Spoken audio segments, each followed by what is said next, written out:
Estamos no mês especial dos namorados e nada melhor do que esses líderes de ministério de noivos para aconselhar vocês que estão nos assistindo, além de falar um pouquinho do chamado deles, profissão, testemunhos, curiosidades e muito mais. Estamos aqui com Eber e Jemima. Sejam bem-vindos. Obrigada por ter aceitado o convite. E para quem está nos assistindo, te conheça um pouco mais, quem é Jemima Santana? Então, Jemima Santana é uma filha de Deus, né? Uma mulher que entende o seu propósito de impactar vidas em uma geração. Sou casada com a Eber Santana, mãe de duas princesas, Elisa e Isabelle. Sou uma mulher extremamente apaixonada por vidas, por ajudar de alguma forma, principalmente mulheres, a desenvolver todo o seu potencial. E sou evangélica, né? Desde quando eu me entendo por gente, né? Filha de pastores também. E entendo que, enquanto mulher, né, o nosso papel fundamental para a nossa sociedade, o nosso posicionamento. Então é isso, sou uma mulher extremamente feliz. E quem é Eber Santana? É meu felizardo que casou com Jemima. Mas como disse, né, casado, pai, servo de Deus, apaixonado por fazer as coisas que agradam a Deus, aquilo que entendo que é o chamado, que é aquilo que Deus coloca no nosso coração. Tenho buscado viver ao longo dos anos onde eu posso atuar com esses princípios, com esses valores. Fale um pouquinho sobre suas profissões, a escolha de suas carreiras, como foi esse processo? Foi vocação? Foi um direcionamento pelo que estava mais favorável no mercado? Como foi? Foi um pouquinho de tudo, né? Então, eu tenho uma formação em gestão pública, né? Sempre nessa visão de pessoas, de buscar, de alguma forma, impactar vidas através do nosso servir. E escolher a gestão pública justamente por ser um caminho de poder gerar transformação. Muito também, né, além da questão que eu entendo que faz parte da minha vocação, um chamado também de Deus para a minha vida, é muito atrelado à profissão também que Heber hoje exerce, né, o espaço que ele exerce. Então, entendemos que é uma forma também de contribuir, né? E, além disso, no decorrer da minha jornada, eu sempre buscando sobre desenvolvimento de pessoas. Então, hoje eu tenho uma formação também em inteligência emocional, né? Sou Master Coach. Voltei a estudar agora psicanálise. Então, tudo no intuito assim de buscar tanto me aperfeiçoar, mas também de trazer um direcionamento para outras pessoas, né? Então, eu entendo que é um pouquinho de tudo. E Heber tem alguma formação, alguma outra profissão além da política? E como foi se chamado para a área da política, sem partidos, né? Só sua vocação Sim. mesmo e sua atual gestão, né? No momento com o superintendente. A minha veio muito desse aspecto da vocação, realmente.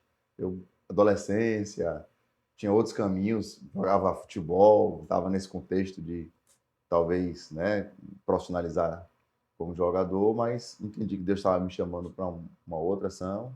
Fui para a faculdade, formei em administração, fiz pós-graduação em planejamento urbano e gestão de cidades, alguns outros cursos de extensão, mas entendi que na política eu cumpriria o meu chamado, né? Por isso a gente vem ao longo dos anos, fui vereador de Salvador 3 vezes, fui secretário de Salvador, deputado estadual, hoje estou na Defesa Civil do Estado, mas a minha decisão partiu muito do entendimento de cumprimento da missão, realmente.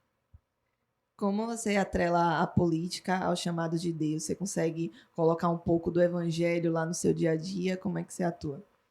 100%. Na verdade, eu creio que qualquer lugar que você estiver, você tem condições de aplicar a palavra, o seu chamado, e Deus nos quer, todos nós, né, os seus servos, nas mais diversas áreas, para que você possa fazer a diferença. Eu gosto sempre do exemplo de Kaká, que como jogador de futebol, uma coisa que aparentemente não tem nada a ver, acabou impactando muitas vidas e muitas pessoas se aproximaram de Deus, quiseram conhecer melhor a Deus através da experiência de ver Kaká jogando futebol e dando testemunho. Então, na política, isso traz ainda um peso maior, porque a política é um local de decisão, né? Então, é importante que as decisões sejam tomadas, respaldadas por esses princípios bíblicos. E você ocupar esse espaço, dando testemunho, fazendo a diferença, participando desse processo decisório, trazendo esses ensinamentos da palavra e aplicando eles ao dia a dia, faz toda a diferença e acaba sendo algo muito natural, né?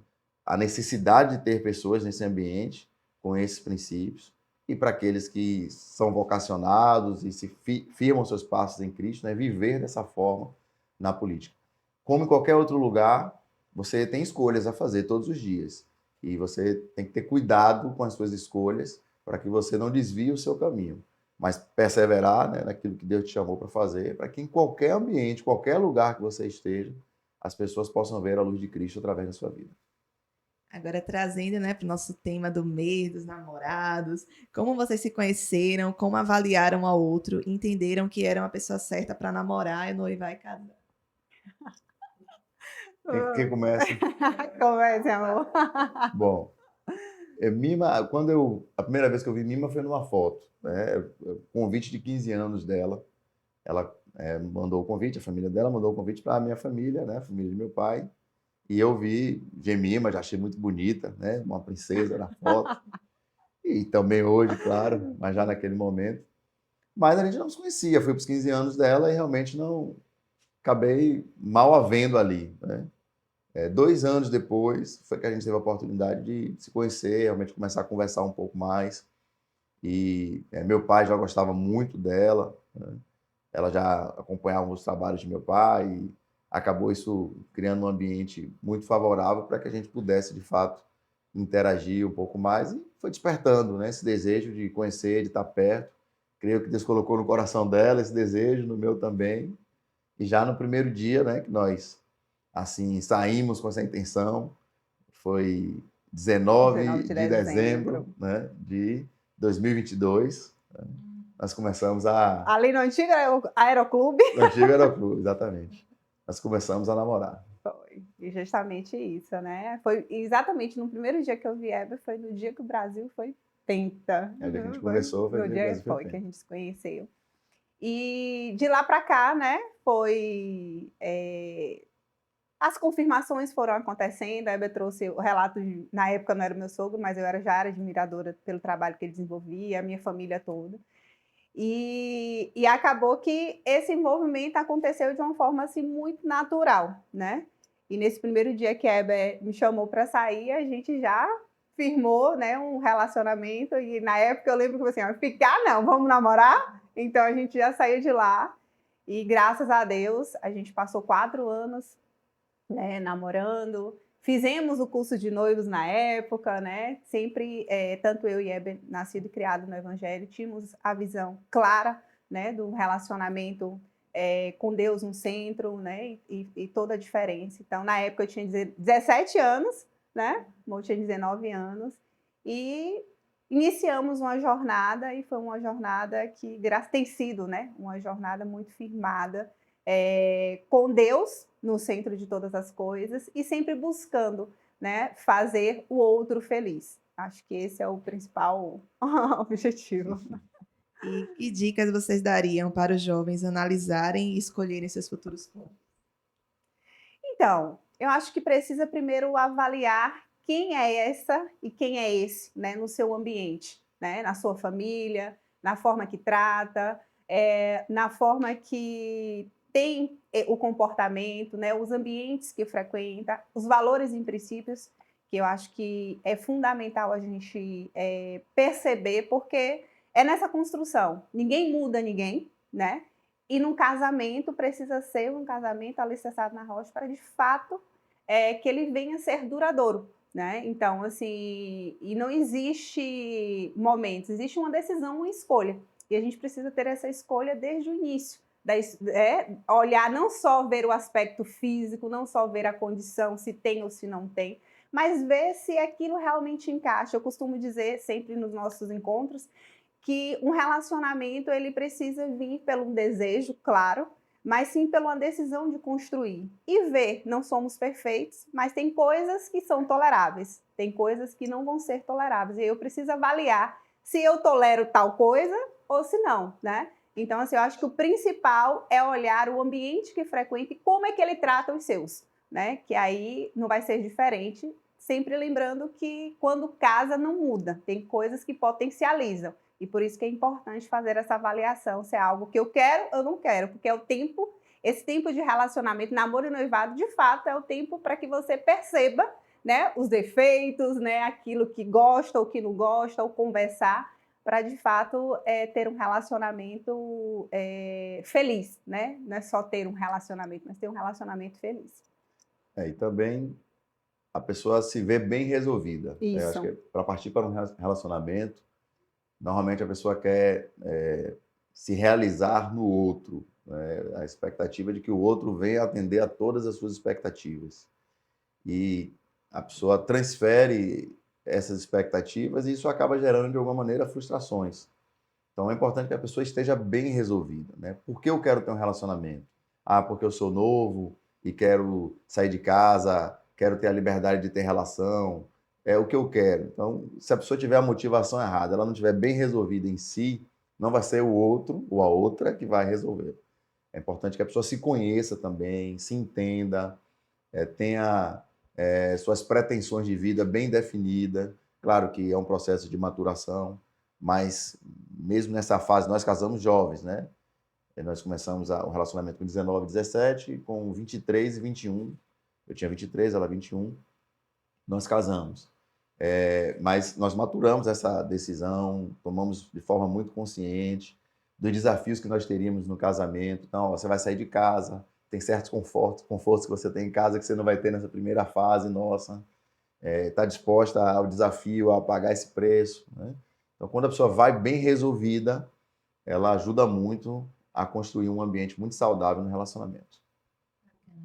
E vocês acham que tem que ser uma pessoa que complete? Essa questão de opostos se atraem, é verdade ou não? Como é essa análise que o jovem tem que fazer e que vocês também fizeram? Eu acho sim que a gente precisa, né, ter essa visão de um complemento. Eu costumo dizer, já pensou se todo mundo fosse igual, né? É meio.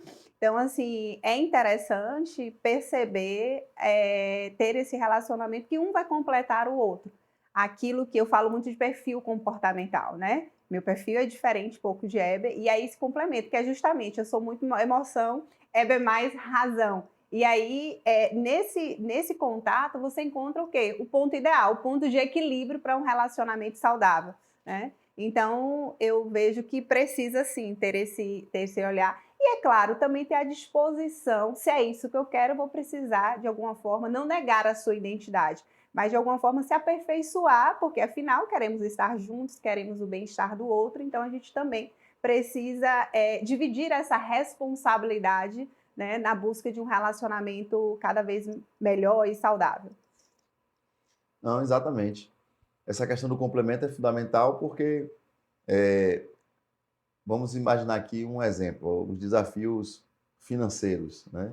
Uma pessoa é muito conservadora, só gasta quando tiver o recurso na mão para fazer o pagamento à vista, a outra é muito arrojada, vai, encara todo o financiamento.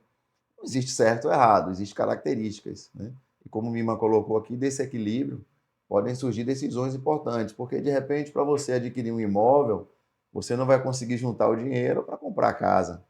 Se você equilibrar uma posição onde você tenha as condições adequadas para assumir aquele financiamento, com um arrojo de adquirir um imóvel que, de repente, naquele momento, você não possa fazer o pagamento à vista, isso pode gerar um crescimento, uma qualidade de vida para aquele casal, para aquela família. Então, esse equilíbrio, e a Bíblia nos orienta a isso, a buscar o equilíbrio, é fundamental também nessa vida a dois. Qual a importância, né, para vocês de se preservar e escolher esperar? E que impactos vocês acham que isso acarreta na vida adulta? É. É extremamente importante, né? Até porque no relacionamento, quando você tem essa escolha, né, do esperar realmente, você desfruta melhor, né? Sem culpa, sem marcas, né? De alguma forma. Então, eu acho muito importante. E quem, né, tem essa jornada, puder fazer isso, eu tenho certeza que o relacionamento será um relacionamento muito mais harmônico, né? Sem o peso realmente de algo que foi feito fora do tempo, né? E tem as consequências, né? Tudo na vida vai ter consequências. Eu acho interessante.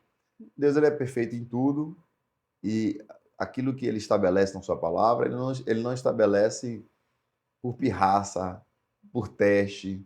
Ele faz porque aquele é o melhor ambiente. E a intimidade gerada do relacionamento, e as consequências também do relacionamento, a principal delas é a gestação, procriação, elas são apropriadas para um ambiente familiar.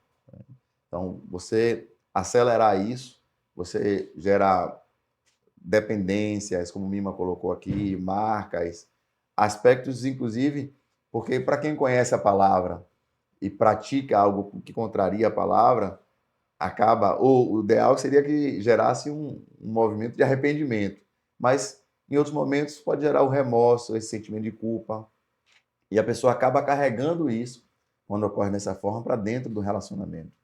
E mesmo dentro do relacionamento, já casados, muitas vezes aquele mesmo sentimento de culpa vai acompanhar dentro da relação.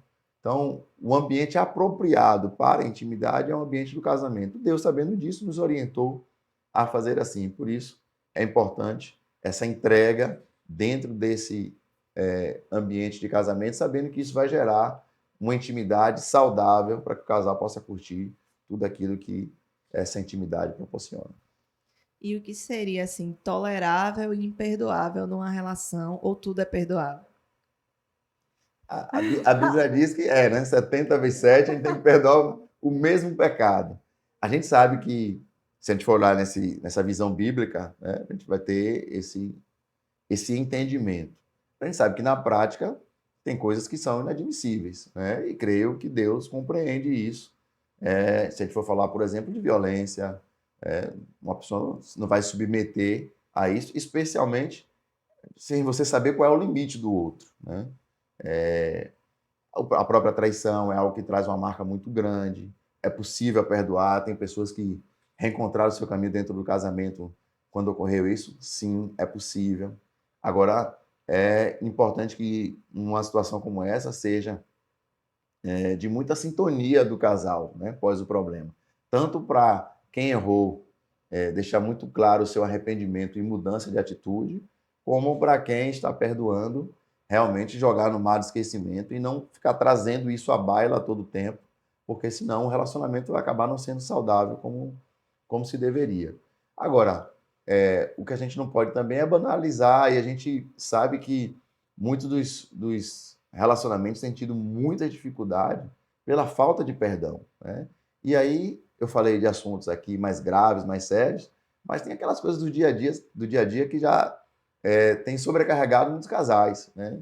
E por coisas muito pequenas, os casais têm se desentendido e o orgulho, né, tem dominado e as pessoas têm negado o perdão ao outro em aspectos muito mais simples do que esses que eu falei. Então, o perdão é uma das bases de um relacionamento bem-sucedido.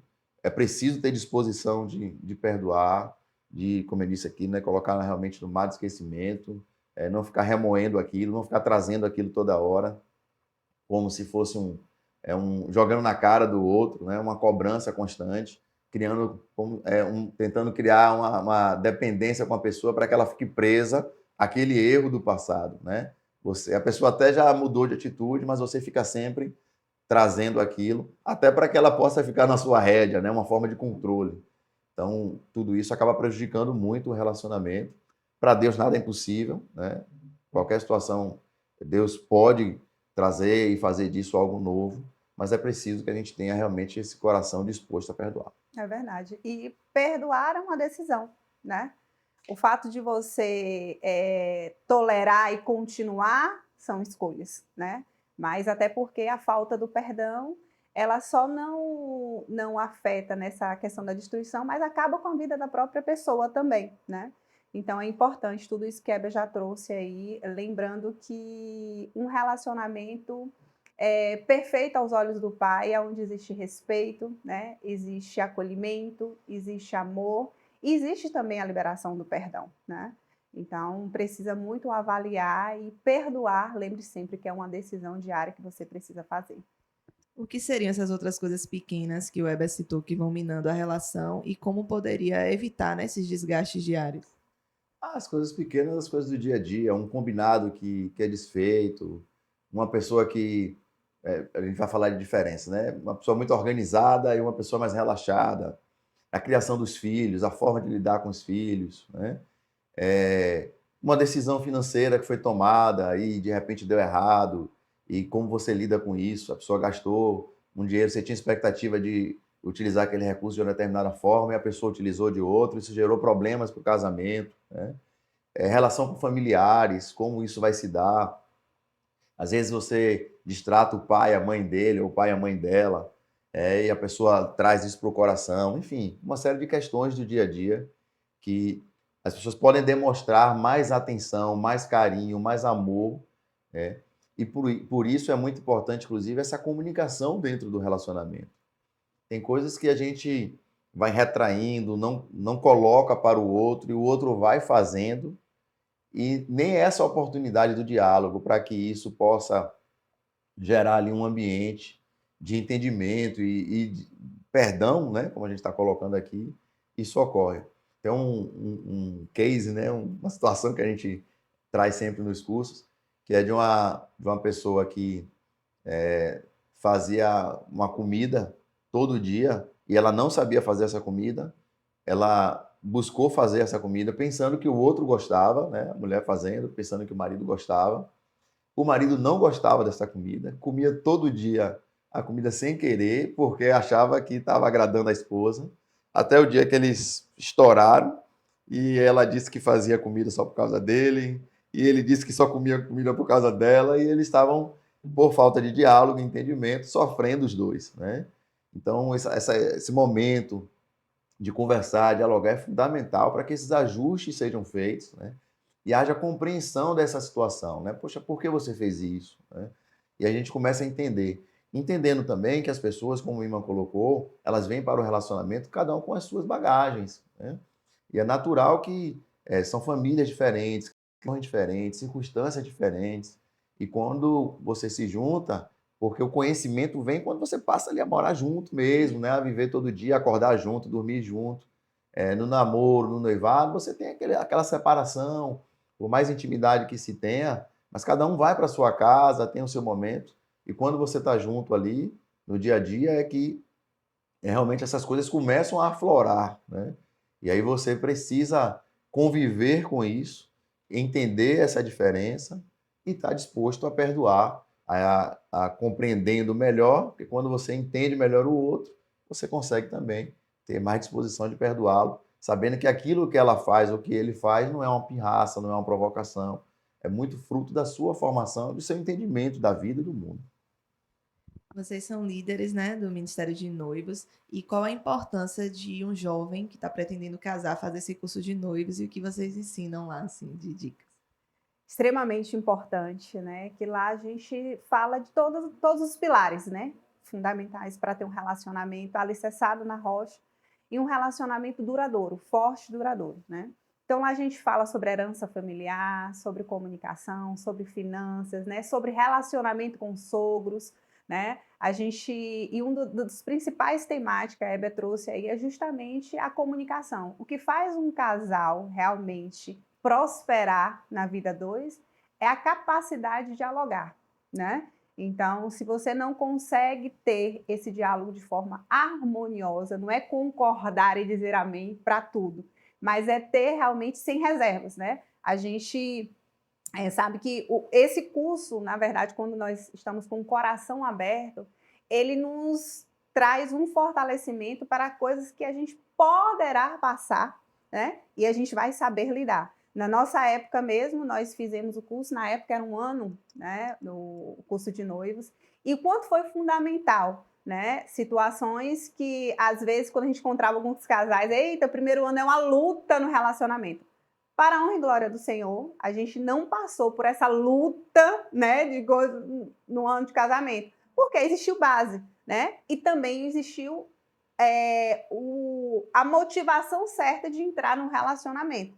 Então, o curso ele vai trazer estratégias para que você, ao passar por determinada situação, você lembre de como lidar, né? Não, casamento não é um ringue, né? Não sou melhor do que Heber, não quero me aparecer melhor do que Heber, não. É entender que nessa construção todos dois crescem, né? Relacionamento é isso, é o crescimento mútuo, é entender que aonde eu preciso avançar um pouco mais, aonde eu preciso deixar avançar e aonde os dois podem construir uma base que potencialize, né? Não é sobre mim, não é sobre ele, é sobre nós. Então, o relacionamento é isso. E o curso, ele traz um embasamento, ele traz, de fato, essa construção de como viver uma vida dois, feliz, né? É possível ter um casamento feliz, alicerçado na rocha.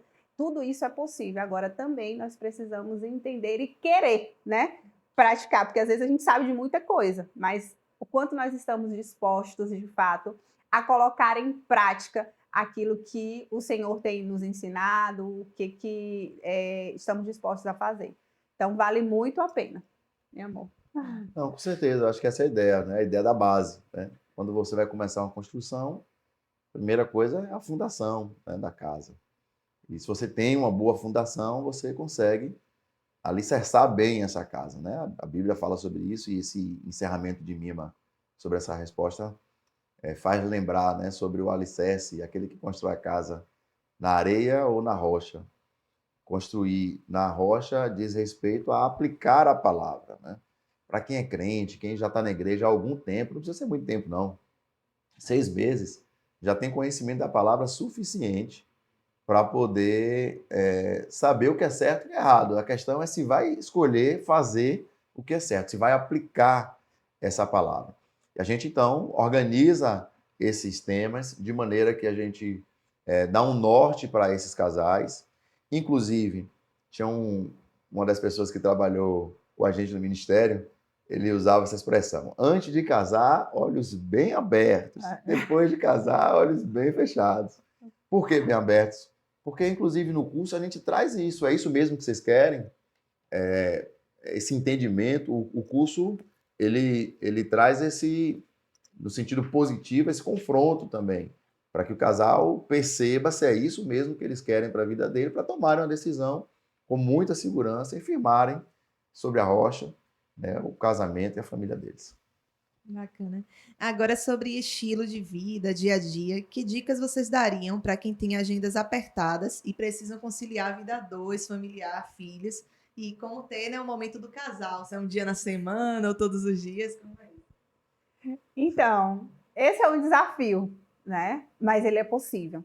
Primeiro, entendendo o que é prioridade, né? E tem uma coisa que eu aprendo muito com a Eva, é que a gente sempre usa prioridades. Na verdade, o S precisa ser distanciado, é prioridade, né? Então, entendendo que a família é um bem precioso, né? Tem que ser uma prioridade. É claro que nem sempre dá para fazer como gostaríamos ou como foi idealizado, mas tendo essa consciência de que é uma prioridade, eu preciso buscar um tempo para estar, né? Um tempo de qualidade. E a gente tem colocado muito em prática, né? Apesar dos desafios. E assim, trazer muito essa consciência, o Weber vai falar, mas assim, o quanto que ele também preserva isso. Né? Tem muito mais atributo, muito mais responsabilidade, e o quanto que ele preserva o estar em casa, o estar em família, né? E a gente ter esse momento realmente, entendendo como prioridade, né? Aquilo que a gente tem um controle, né? Da agenda, aquilo que a gente consegue ajustar. Eu tive uma fase mesmo, questão de trabalho, que questões de viagem, né? Então, sempre buscava, às vezes, poderia viajar um dia anterior para ficar mais tranquilo, mas eu sempre prefiro, né, aquilo que eu tenho um controle, viajar, nem que saia de madrugada em casa, 4 horas para pegar o voo, mas pelo menos passei mais uma noite em casa, a gente teve mais um tempo junto, né? Então, assim, sempre nesse ajuste, né? Porque senão, de fato, o tempo consome a nossa vida. E aí que tá uma dica também para você que tem família, para você que busca, né, construir uma família, apesar dos desafios, é justamente ter essa prioridade e buscar naquilo que é possível fazer, né? Se não pode uma viagem, mas você pode ter uma noite mais tranquila em família, né? Buscar essas didáticas para que, de fato, esse relacionamento venha a ser cada vez mais agradável e ajustável, né? O tempo de qualidade e ser intencional. Intencional. É o que, de alguma maneira, a gente tem que buscar. A nossa vida é corrida, a minha vida é corrida, de Gemima é corrida, a gente tem atividades, mas buscando isso. Desde o início, quando a gente casou, a gente tirou a televisão da sala, botou Só nós dois, eram 2 quartos na casa, a gente fez o quarto de TV, porque a gente procurava ter o nosso tempo à mesa, então, fosse tomar um café, fosse almoçar, fosse jantar, era o tempo de um com o outro, desenvolvendo esse hábito de conversar, de se falar, né? A gente procura se falar muitas vezes durante o dia, nem que seja rapidinho, dar É, uma ligação, e aí, tudo bem e tal. Só para poder manter essa conexão e organizar a vida de maneira que esse tempo que a gente consegue administrar seja esse tempo de qualidade, né? Procura sentar à mesa em família, sempre que possível, mesmo que se não for a família toda, se for as meninas têm alguma atividade também, eu com ela à noite, a gente tem aquele momento do nosso café à noite, espera um pouco mais. Às vezes não é nem a fome, é só para ter aquele momento ali de sentar, de conversar, de comunhão, né? O nosso momento junto também, as nossas saídas, o nosso jantar fora, deixa as crianças com os avós, né? A gente tem essa possibilidade de vez em quando. É você ser intencional e ter o tempo de qualidade. A gente não consegue, por exemplo, ter ter, um como foi a dia, né? pergunta, um dia Um específico, tá? dia. Porque as coisas às vezes acontecem um pouco fora desse controle, né? Mas nós, mesmo que não seja um dia específico, esse dia acontecerá, né? Nós temos Se é um o momento que o não, ó, momento. tem uma vaga ali no domingo de tarde, na sexta de noite ou qualquer dia, a gente vai procurar ocupar esses espaços, podendo ter esse tempo de comunhão, de qualidade. Bacana. E sobre criação de filhos, acham importante delegar algumas funções ou jamais não pode nada ser terceirizado? Como é para você? Delegar, você fala para outras pessoas, né? É, então, a nossa experiência, nós temos 2 filhas, né? Nós nunca tivemos babá. Essa vida, né, agitada, então eu sempre também trabalhei muito cedo, né, nessa dinâmica. Aí quando eu tive a mais velha, Elisa, né? Eu fiquei 1 ano praticamente nesse processo com ela. E quando ela fez 1 ano e meio, nós colocamos na escola, nós optamos, né, pelo esse processo da escola, sempre acompanhando, não terceirizando a criação para a escola, mas vendo um suporte, um apoio e sempre também estando presente. Então, uma das coisas que a gente não abre mão, né, só quando realmente não pode, é buscar as meninas na escola, levar as meninas na escola, ter esse contato diário, né, de botar para dormir, de despertar, enfim, de acompanhar nas dinâmicas, né, que as nossas filhas têm. Então, é importante, né, a gente ter, sim, o suporte, o apoio, mas não delegar. A responsabilidade pela criação da minha filha sou eu e o pai, né? Mas ter essa flexibilidade desse apoio eu acho importante para aquelas que, né, que pode, que entende que isso é importante. Não condeno nenhuma família que, né, tem as suas preferências, mas tem aplicado para a gente, tem dado certo também. E tem assim, algumas questões que são bem específicas que você pode precisar de apoio para realizar, né? Então, de repente, reforço escolar, uma Sim, coisa que você não tem habilidade para fazer, então pode ter alguém que faça esse reforço escolar, algum outro acompanhamento, né? Enfim, é ter equilíbrio, mas como o Mima colocou, entendendo que essa responsabilidade é nossa. As nossas, eu percebo, uma tem 11 anos, a outra, que é Lisa, Isabelle tem 7 anos. As duas têm, de forma assim, muito clara, essa nossa presença na vida delas. Elas têm relação com os avós, com tios, né? Se dão bem com todo mundo. Nessa vida corrida, a gente não tem dificuldade. Se tiver que deixar na casa de alguém, né? Nessa referência que a gente falou aqui de avô e tal, para poder ficar, ficam de boa. Mas sabendo as duas, né? Dessa autoridade, né? Dessa representação da figura do pai e da mãe para elas, muito claro, porque a gente procura também ser muito presente na vida delas. Eu tive uma educação dessa forma. Se eu trouxesse uma palavra diferente dentro de casa, meu pai e minha mãe já identificavam, já procuravam saber onde eu aprendi, e eu procuro, de alguma maneira, aplicar isso com elas também. É claro que hoje é difícil, né? Porque internet, né? YouTube, muita coisa, muita informação para as crianças, mas ainda assim a gente procura estar coladinho com elas ali para viver, porque é necessário, né? O espaço não fica vazio. Se os pais não ocuparem, alguém vai ocupar esse espaço. Então a gente precisa ali estar muito perto das nossas filhas, dos nossos filhos de uma maneira geral, para que eles possam ser educados nos princípios que nós entendemos e defendemos. E só para completar, o interessante é que a gente tem buscado, né, construir um relacionamento com as nossas filhas onde sem reservas, né, a questão do diálogo, de falar o que pensa, o que sente, né, de trazer. E essa dinâmica nossa, ela já entende a importância do papel que o pai exerce na sociedade.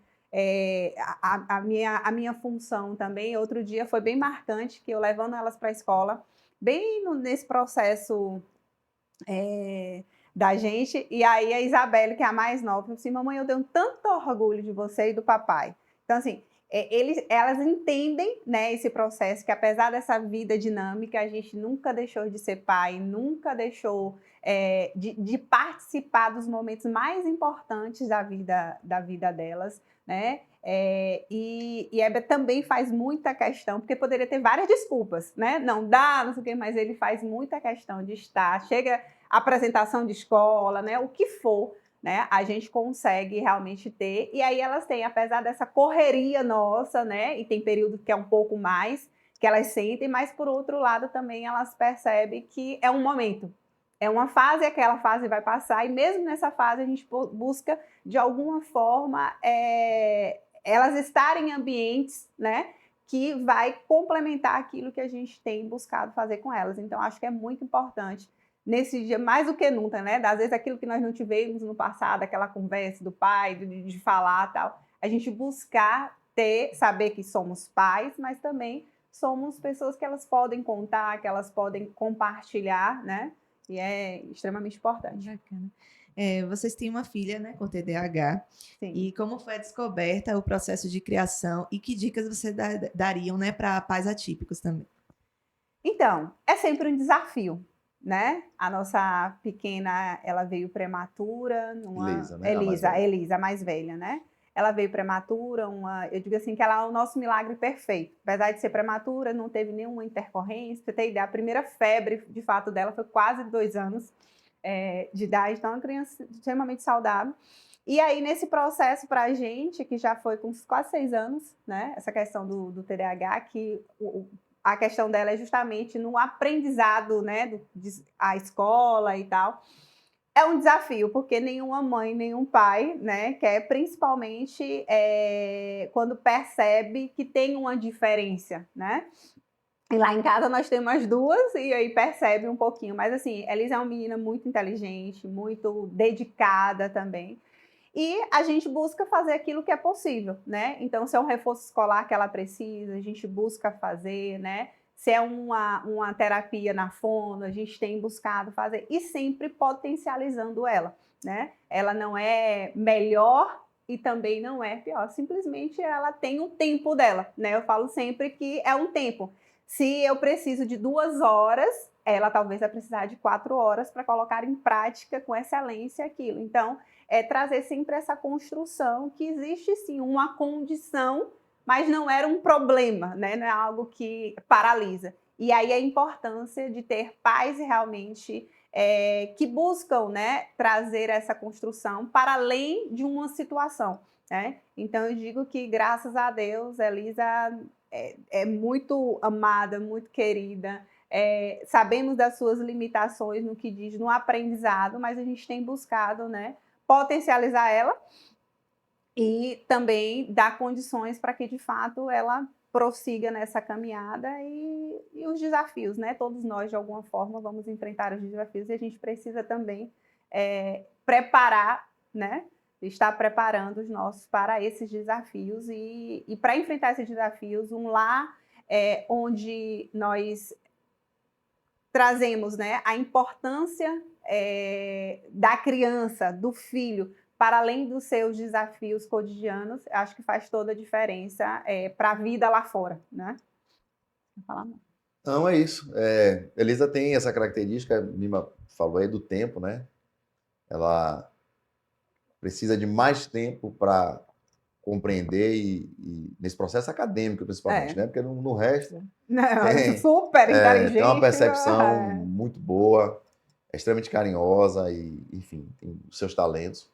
Mas trazendo para esse ambiente de criação, hoje com a informação nos ajuda muito, porque a gente consegue identificar e nesse ambiente mais acolhedor, inclusive, criar uma circunstância que permita que ela evolua ainda mais, né? E a gente percebe isso com Elisa, o quanto a soma do que é preciso ser feito do ponto de vista dos reforços e tudo mais, mas desse ambiente amável em casa, desse ambiente adequado para que ela se desenvolva, né?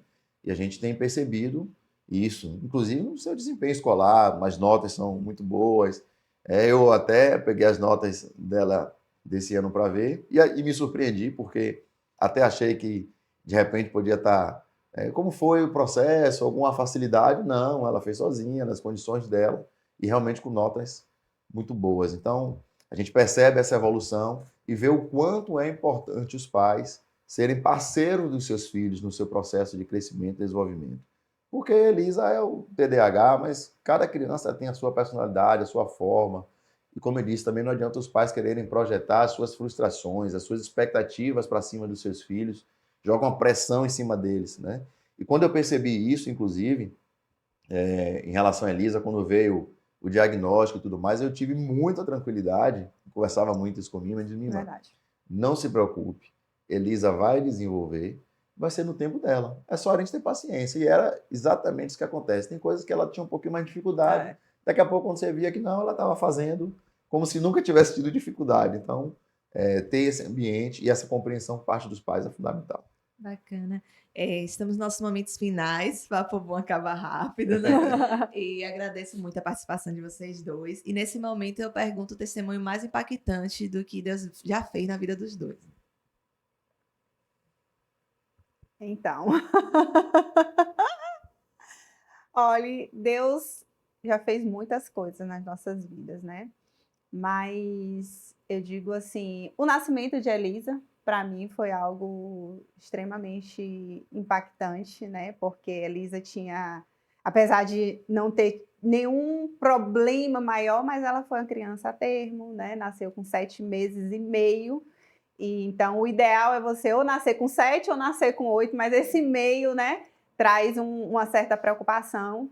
E foi um momento, assim, um dos momentos, mas esse momento para mim marca muito, né? Que foi um momento que eu tive muita conexão com Deus. E naquele tempo todo eu tinha convicção que a Elisa não ia precisar ir para a UTI, que a Elisa não ia ter nenhuma questão, né, fora que trouxesse um pouco mais de situação delicada. E assim Deus fez, né? Eu tive um parto, apesar de ter sido de emergência, mas foi muito tranquilo. A minha recuperação foi tranquila. A Elisa nasceu meia-noite, antes de 5 da manhã, né? Ela já estava já próximo a mim. Então, e eu vejo, né, tudo que Deus fez na vida dela. Eu sou muito grata, né? Foi um momento realmente que me marca muito. Esse momento que eu tive a Elisa foi uma criança extremamente planejada, né? A gente fez todo o processo, porque com 6 anos a gente já estava de casado, e quando a gente decidiu, é agora que a gente vai ter um filho, então eu fiz toda aquela preparação, né, para ter, e Deus nos honrou, né, e tem nos honrado com a vida dela, e fora as outras situações, né, que vai acontecendo, mas era esse ponto, vamos. Se fosse falar, quem me vê assim sorrindo, né, não imagina as lutas e o quanto Deus já fez, né? Desde minha infância, quando fui curado de meningite bacteriana, que era fatal, saí sem sequelas, né? Todo o nosso processo. E assim, dentro desse relacionamento nosso, se a gente for falar de casamento, um pouco falando de família, a gente casou, não sabia nem onde ia dormir quando voltasse, né? Sem ter tido a condição de comprar a casa, enfim. Os móveis, a gente só veio montar a casa bem depois. E as pessoas olhavam assim, Bé, é filho de Eliel e Edna, Jeremi é filha de Adroaldo e Vanja, não precisa de nada, e não sabiam das nossas necessidades, das nossas provas, das nossas lutas. E em todo o tempo a gente pôde ver a mão de Deus, né? Em momentos bem desafiadores da nossa vida, situação profissional, assim, necessidade financeira, né? Em todas as lutas, Deus sempre tem sido muito bondoso. E quando a gente vai observando esses fatos, né, a gente tem visto que a mão de Deus tem estado realmente sobre nós, nos permitindo muitas vezes passar pelas lutas, pelas provas, mas nos dando vitória também. Amém. Obrigada, Eva, Gemima, a todos vocês que ficaram até agora nos assistindo e até a próxima terça.